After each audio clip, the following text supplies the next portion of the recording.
people don't understand what musicians do, and how we make a living. And, I live in the burbs. When I introduce myself to people and, that are parents of things my kids are involved in, their kids as well, I just say, oh, what do you do? And I try to put that off, I'm a musician, and then the questions come. And I'm always try to be cool and chill about it. But I realize, and my other musician friends realize too, that the people look at us as somewhere between like God and a dishwasher. And they can't really figure out, well, what the heck is this? How do I? And I think the one problem is that, we make livings, we take care of our families, but most of us, we really define ourselves by what we do rather than what we have. That was Charlie Hunter. He is one badass musician. In this episode, he talks about his new album, how his life shaped him into the musician that he is, and what it's like to straddle the line between being a musician and a family man and a guy who has to exist as an artist and in the real world. More on that in episode 4 of Make Moves. Just keep on listening. 2, 3,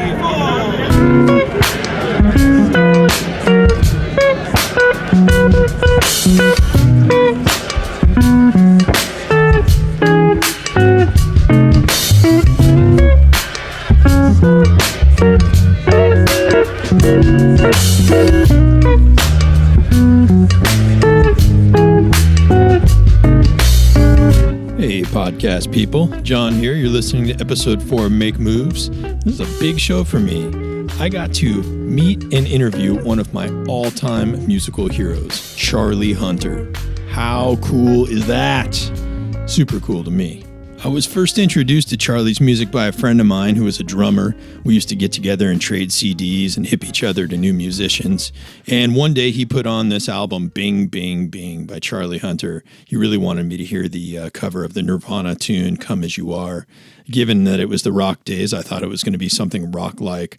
I was totally bewildered when it came on because it was not rock-like. It was jazzy. It moved from a 4/4 time signature into a 6/8 swishing time signature that was just amazing.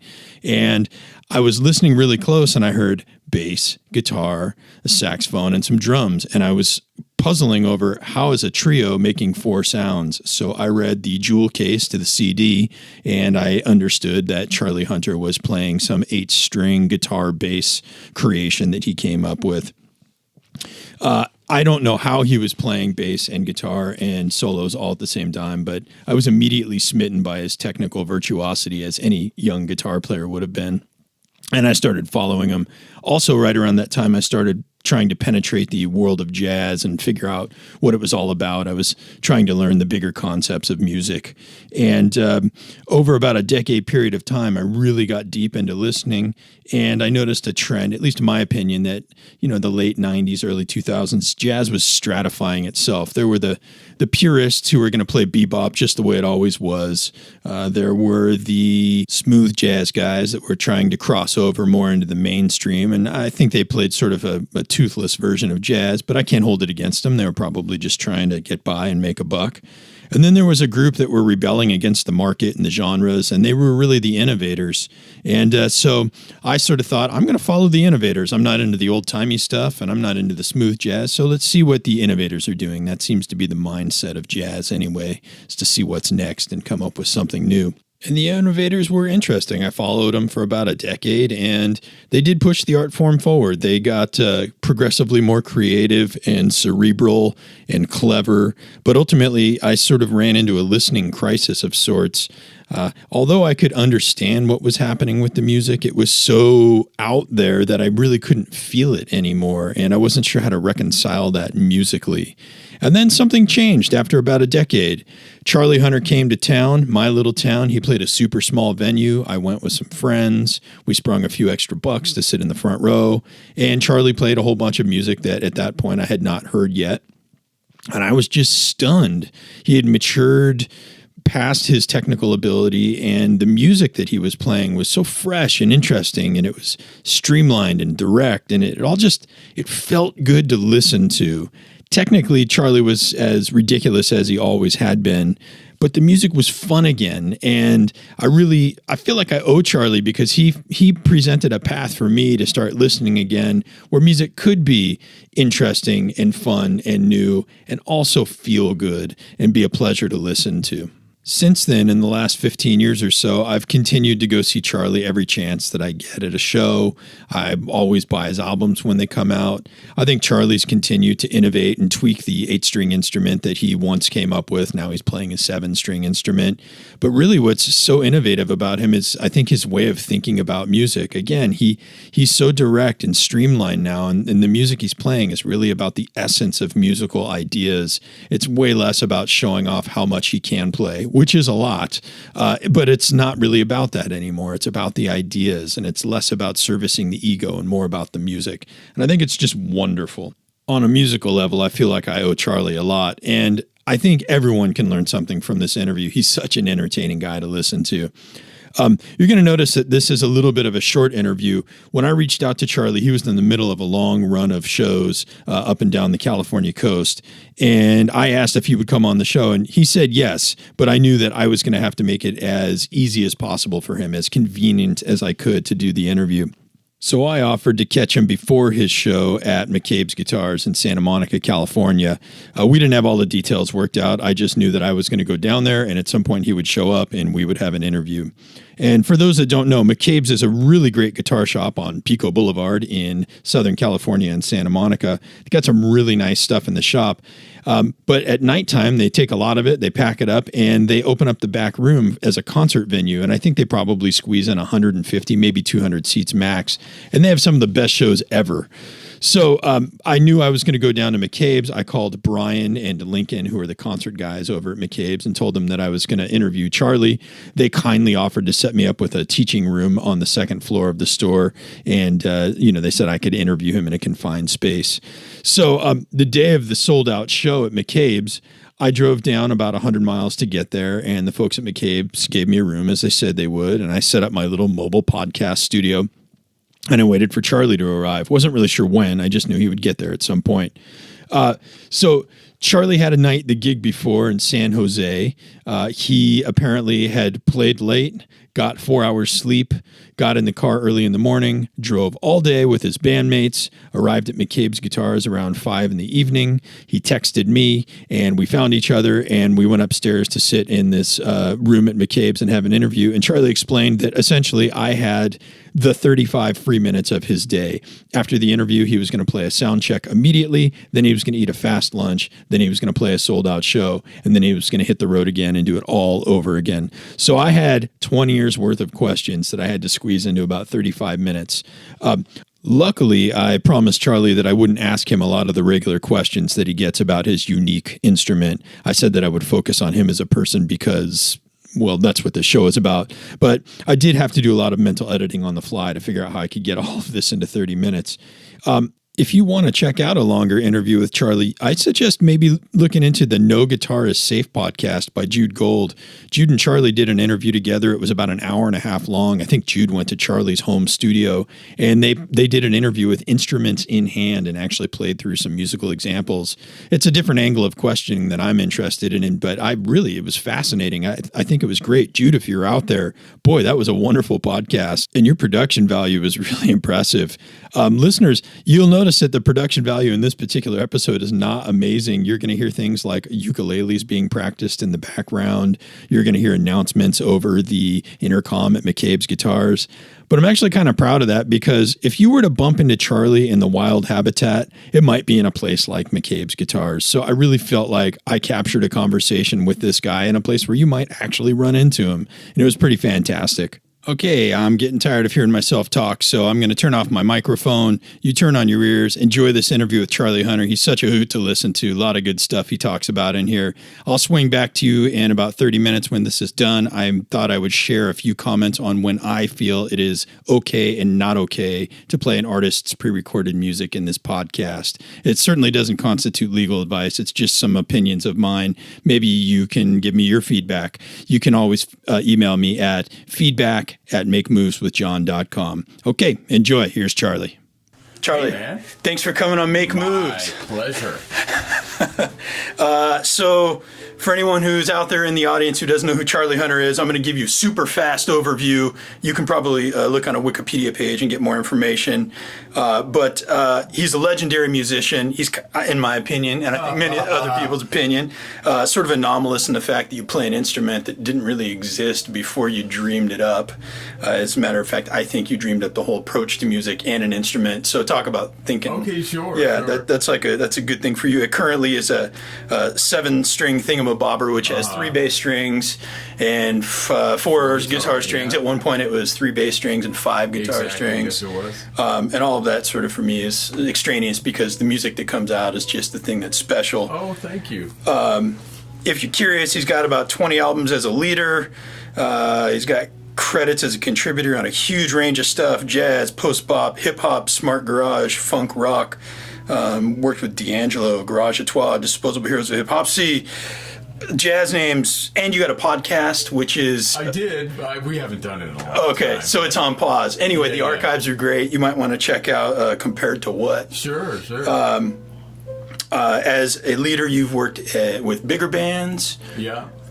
solo, duo, trio. Yeah. There's sort of a +1 syndrome because you're kind of covering the ground of bass and guitar, which is sort of, you know. Yeah. So a duo sounds like something that most people aren't maybe used to hearing. Right. Yeah. Right. Yeah.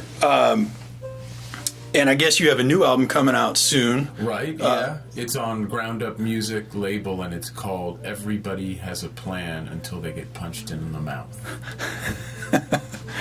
Wait, isn't that a Mike It's Tyson a Mike quote? Tyson Yeah. quote, and every single tune on the record is a quote from somebody. That's fantastic.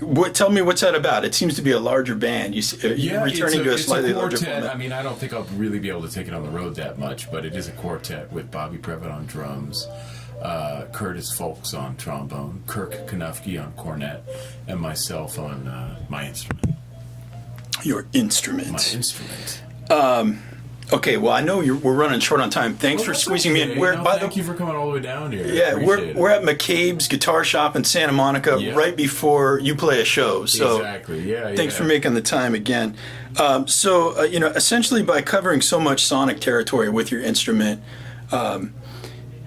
it's almost like you're reading the mind of the rest of the band because you are the rest of the band. It's like you're avoiding some teamwork by just with technical proficiency that allows you to sort of skate around some things. It allows you to do key changes and Which I very rarely do. I wish I was more Ted Green oriented. But rhythmic changes. I mean, you're able to pull off some things that a lot of people can't.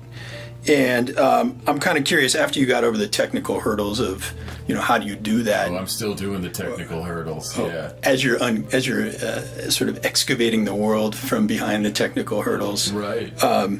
Is that giving you a lot of freedom that you want still? It's neither nor really. It's a great question, but it's just a different aesthetic, really, and a different way of thinking of things. I mean, it's just, if you were approaching the instrument like a bass or a guitar, you would be disappointed because you would not be able to do the cool things those instruments do, nor have the tone those instruments have either. But if you approach it as an instrument that is its own thing, which is more based on the counterpoint and the interdependence of the two parts, then it gets fun. And then, from there on, I started to develop a technique around that. And, ultimately, at the end of the day, content trumps medium, but medium should really influence content to some extent. And so, I think that what I do does influence the content of the music that I play, I can hear it. I've been listening for years now, like 20 years or something. So well, hopefully it's gotten better. It doesn't necessarily mean people like the music more, but hopefully the technique for me and the content from that has gotten better. Yeah. Well, I've noticed a shift, and I've heard you talk about it before that. Maybe some of it's youth, but when you came out of the gate, it was sort of like, look, I can do all of this stuff all at once. Yeah, and over time, I'm noticing that I don't know if you're thinking about it, but different music's coming out. It's sort of more streamlined. Like, yeah, it's definitely was back in the day. It was quantity, and I would make a lot of decisions that were opportunistic decisions based on being able to play, the stuff that a flashy youngster wants to play. And sometimes, the time would go out the door, the feel a little bit, and so now I just make sure to think more like a drummer, and to be, really try to hold the groove together more than anything else, but you never know, that could change. Well, we'll all follow you as listeners and fans. Thanks. I noticed, you just did a small run doing a few shows, and I think you recorded something with Snarky Puppy and that whole family dinner thing. Sure, yeah, that was great. And that's sort of the opposite of you. That's many minds, many guys that all people, do teamwork. Yeah, it's not like they have to avoid anything by technique. They teamwork really well. Each one of them they're fantastic musicians, but I think their paradigm is really smart, because I think they just beat their heads against the wall touring for a really long time and realized that if everyone pulled together, they would be able to make something happen, and they succeeded at that. And I'm really impressed with that. And they're also a really great bunch of people as well. Yeah. And what did you were on stage with them, and you play? How was that? I mean, because it was really fun. But I didn't really do my instrument with them. When I toured with them, I played my instrument, and then 3 of the guys from the band played with me, kind of as my band, quote unquote. And then I would just join them for a tune. Usually I had a baritone guitar or just a regular guitar I would play, because it just makes more sense that way. I'm just checking really quick to make sure we've got good volume. Okay. Everything's moving along. How are you doing on time right now? You're good? Okay, yeah, cool. Yeah, don't have to rush. All right, well, I don't want to be greedy with your time. No, it's okay. I've read in some of the previous interviews that you've done, that growing up you were exposed to a lot of music and really interesting situations. And I think some of that was maybe circumstances that came through, your family and your mother. Right, yeah. And, I think you drove across the country in a bus. I think at one point you lived on a commune and moved around a bit. Yeah, all of that stuff. And then at one point you settled in Berkeley. Did you? This is. I don't want to say it's not normal. Like I was raised by a jazz musician and a Playboy bunny, so I can't say what. Okay. I can't say what. Cool. I should be interviewing you then. Some other time maybe. I can't say like that's not normal what you did, but it's not. It doesn't seem like the norm, and I'm kind of wondering. Oh, they're closing their doors. Oh. Well, it's all relative, isn't it? I think it's all relative, because you never know really what the. You just get what you get, So that was my reality, Did you feel like you fit into that reality? Or were you just sort of like... it's just as you get older, you don't really meet a lot of people that you have a lot in common with, because there aren't that many people that had that experience. And, we just did a gig in Berkeley, or Albany, California last night, and all of the people I grew up with have moved because the Bay Area is no longer affordable for them. But there were enough of them around, and they came from Sacramento and elsewhere, and they came to the gig last night. We were all hanging out. It was really nice, because you don't have that experience either, that Berkeley experience, and it's kind of it was really nice to see all those people and to be in that culture, at least for a couple hours, because it's very rare, you find that. I guess, pretty early on you split to Paris, and you were kind of making it as a street musician or busking. Yeah, I was a street musician in Europe for about 3 years, from about 20 to 22 off and on, and traveling a lot, Was that sort of like everyone in the family said, that's a great idea, Charlie, go do that? Absolutely not. But, with the track record of my family, there wasn't really much they could say. So it was okay, It was really okay. Did you have a plan B when you were out there, or was it just like, no, I'm going to do this now? I didn't have plan A. Yeah, plan A. That was just it. Just play guitar all day. All right. Well, a little reckless fun for you. I guess when you're young, you can do that. Clearly you've come a long way from where you were to where you are now. I'm kind of wondering, sometimes on that path to whatever it is that we're trying to do, we run across temptation, and opportunities to make different choices. And I'm wondering, did you ever have to pass anything up that you had to think twice about?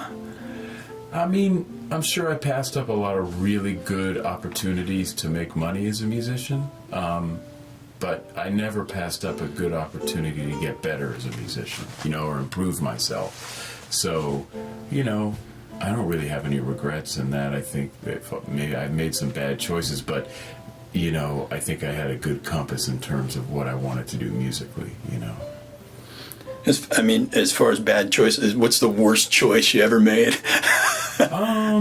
And what did you learn from it, if that's an easier way of thinking about it? The worst choice I ever made was doing this instrument, because it's so incredibly difficult, and every day is just a kick in the ass, and there's no camaraderie with anyone else who plays it, but then it's also conversely like the best choice I ever made, because I just like to get down to brass tacks and spend a lot of time working on things like that. So, I'd probably be gardening if I didn't do this, I think what's something cool about your instrument is there's not sort of maybe cultural presuppositions about what you're supposed to do. Yeah, and that's kind of cool in a way. It is kind of cool, but there are, though, because people don't. The thing I always run into is when I'm doing my instrument right, it's not fabulous. It's just keeping time, and the feel is good, and you play some blues and some grooves, and so it's not. You're not going to get across in a culture that generally values shiny fabulosity, and I have valued that when I was a youth as well. So I totally get it.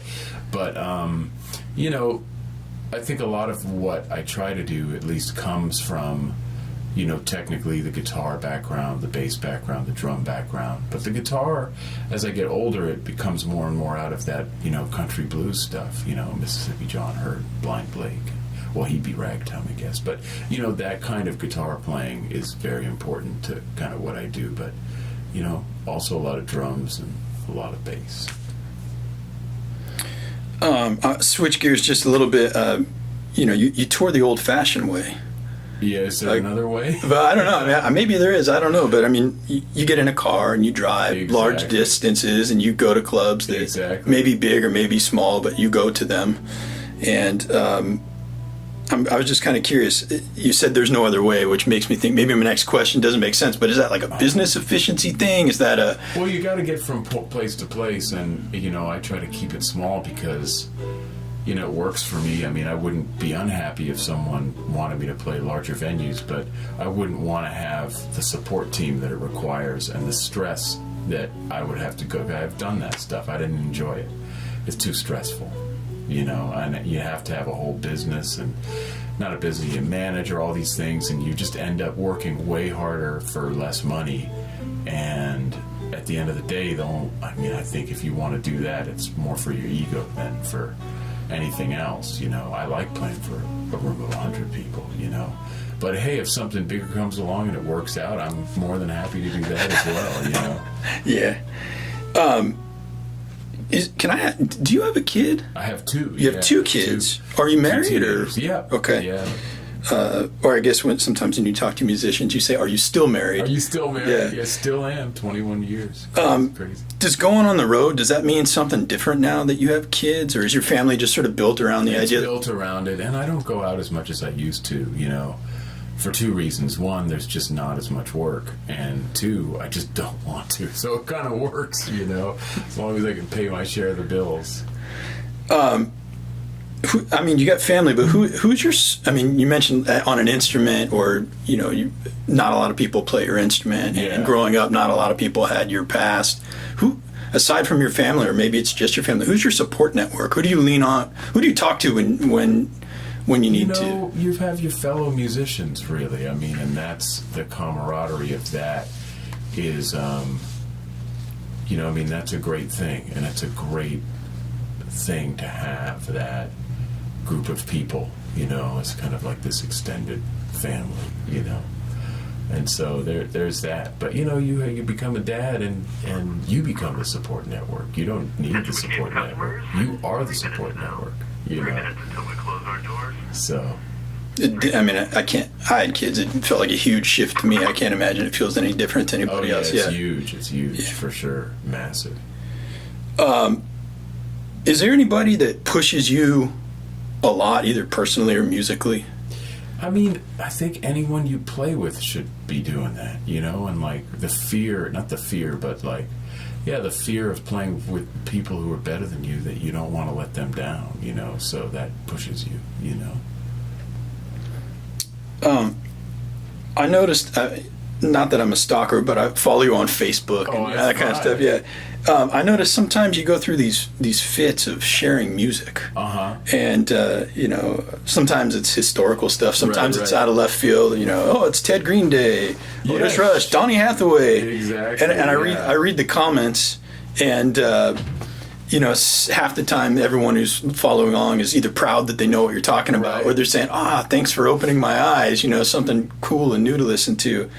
And I was kind of wondering, aside from, you know, playing, do you have some secret desire to be hipping people to new things? No, not at all. I mean, I just feel like, you know, everyone is hipping me to new things, and I might as well, every now and again, throw something out there. It might be totally pedestrian to most, but some people, they'll be like, oh, I didn't know that, you know.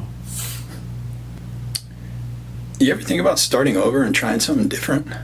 I've been forced to on a few occasions. You know, there were a few times after this big recession that I was just like, I don't think this music thing's going to work anymore. I'm going to have to explore some other type of employment, you know. But you know, I love playing music. Thankfully, it kind of worked out, you know. And I realized that even though I don't make a ton of money doing this, it still is better than a lot of the employment a 50-year-old guy with a high school diploma can get. Even one that is well read as myself, you know. Did anyone coming up, I mean, did people take chances on you? Or do you feel like you have any favors to pay for? Could you tell me a little bit about? I mean, all the time, you know. I mean, you're always taking people are always taking a chance on you, especially with the crazy instrument that I play, you know. And you know, and then I'm taking chances on other people as well, and I think it's just part of the deal, you know. You're just you're just a little tiny link in a massive chain, you know. This question's a little strange, but I hope you go with me. By the way, I'm going to run out of questions soon, and fair is fair. If you want me to answer anything or whatever, I'll be happy to do it. It seems like the image of creative people and the product that they bring to market, I guess is the best way of explaining it. It's kind of hard to separate those two sometimes. Yeah. You know, you and your personality is part of your product. I think if you're being honest about it, for sure, yeah. If there was some kind of a black box or something that was hiding your identity and all of your process, and out of the, like on a little conveyor belt comes out this product and no one knew who it was or what it was doing, would you be trying different things or? Not really, you know. I mean, I just do what I do. I mean, I think I would be much more successful if I did what I do with more of a goal towards commerce rather than whatever the process is. But in my opinion, and compared to a lot of the people I hang around, I think I'm pretty damn accessible, you know. So it's just a matter of getting the music in front of the right people. Yeah. You know, one of the reasons I started this whole podcast is because I feel like there's a lot of creative people that are out there that are, you know, misunderstood. Oh, okay. And you know, and I don't actually. You're really well spoken, and I don't think you're misunderstood, except for maybe people just can't figure out how to put a frame around you or something. Right. I'm kind of wondering what parts of you or your life do you feel like you just wish a larger audience would understand? Well, you know, we just, I would like, you know, it's, people don't understand what musicians do, you know, and how we make a living. And, you know, I live in the burbs. When I introduce myself to people and, you know, that are parents of things my kids are involved in, their kids as well, you know, I just say, oh, what do you do? And I try to put that off. I'm a musician. And then the questions come. And I'm always try to be cool and chill about it, but I realize, and my other musician friends realize too, that the people look at us as somewhere between like God and a dishwasher. You know what I mean? Yeah. And they can't really figure out, well, what the heck is this? How do I? And I think the one problem is that, you know, we make livings, we take care of our families, but most of us, we really define ourselves by what we do rather than what we have, you know.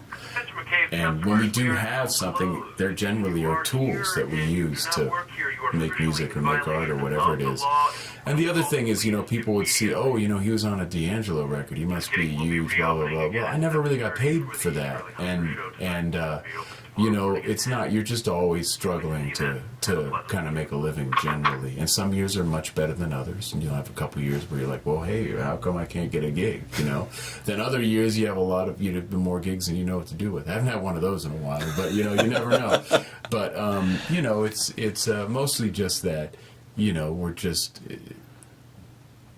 You just have to constantly work at it every day, and you have to earn it, and there's no entitlement. There really is no privilege. The only privilege is you have the privilege of waking up every day and trying not to suck. That's about the extent of it, and it's a mitzvah, so to speak, that you get that opportunity, I'm wrapping up my questions here, cool. And I'm kind of wondering, and I try to ask people this whenever at the end here. I'm really curious about people, and I always come at them with the questions that I have. Oh, cool. But I'm wondering, what should I be asking you? No, those are good questions. It's hard for me to really say, I don't know. To be honest, those are good questions, okay. Actually. Thank you. Yeah, my pleasure. I've been thinking about them. Before we sign off here, does anybody want to say hi to out there? Boy, I don't know. Hi to everyone, and if I owe you money, I'm sorry. Well, I'll have it next week. The check is in the mail. Yeah, in the mail. Yeah. Well, it's not quite in the mail. Something happened with my PayPal. I don't know what it was. Well, I really appreciate you taking the time. My pleasure. Thank you for coming all the way. Yeah, thanks for letting me ask candid questions. And I know this isn't the normal stuff you get about. No, it's good. It's no problem, man. I'm down. So you got to tell me though. What about the Playboy Bunny and the jazz musician? How did that? Yeah, it's one of those things. All right, everybody. That was Charlie Hunter. I can't believe I got a chance to talk with him. It was so much fun for me. I love podcasting. I should have started doing this years ago. All right, so you'll notice that I did not play any of Charlie's new album in this episode. I've already purchased the album. I think it's a great album. I really, really, really wanted to play some of it for you, but I wasn't able to get all of the correct permissions in place before the podcast was released. And I have an internal policy, at least with myself, that I'm not going to use somebody else's music unless it seems fair, and I've got the okay from everybody. So what I thought I'd do is tell you what seems fair to me, and maybe you give me some feedback by emailing feedback@makemoveswithjohn.com. What I'm about to say by no means constitutes legal advice. You should not be looking to me for legal guidance on the topic of when it's okay to use copywritten music in a podcast, because I'm not an expert. I can't really tell you, but what I will tell you is what seems fair to me. So to start, if I'm going to play someone's music in my podcast, I like to first make sure that I like the music before I decide to play it. I then buy a copy of whatever it is that I'm going to play, and I buy it even if I can get it for free from the artist. It just seems like the right thing to do. I make sure to get the permissions from people who have the writer's credit and publishing rights for that particular piece of music. I don't play the whole song. I want you all to hear enough to know that it's great music, but I also want to leave a little incentive for you to go investigate and perhaps purchase a copy for yourself and support the artist your own self. I make sure to clearly identify the music on the podcast, and also in all of the collateral blog posts about the episodes that I put out on the website, www.makemoveswithjohn.com. I make sure to provide listeners and readers with links to purchase the music. Where possible, I like to try and provide a link where you can buy it as direct as you can from the artist, maybe like Bandcamp or something, because the fewer middlemen in the way, usually the more of the proceeds that the artist gets to keep. But I also do try to provide a link for convenience for you listeners, because I know some people will only buy things if it's easy, like on iTunes. And ultimately, as long as we're buying, we're supporting the artist. And then I try to also tag the artists in all of the social media promotion that I do for each episode. I do that for a couple of reasons. One, I want them to be aware that it's going out there and when. I also want them to be able to perhaps use the promotional materials that I'm putting out for their own benefit. And also maybe my audience can help discover their music, and maybe their audience can help discover this podcast. I feel like if we can reciprocate by building an audience of people that care, no matter who it's for, it's not a bad thing to have built that audience. So that's what I do. What do you all think? Again, send me an email at feedback@makemoveswithjohn.com. I'm curious what you all have to say. Well, it's that time where I need to wrap up the episode. Huge thanks to Charlie for coming on the show. What an honor. Special thanks to Noah Zisser for being the audio engineer on this episode. And I hope you all will look forward to episode number 5 with Tilden Yamamoto. He is a fashion designer and entrepreneur. He's the guy behind Tilden Shop. He's got one foot in the old world style of doing things by himself, hand sewing clothes. And then he's got a technological platform that is the backbone of his business.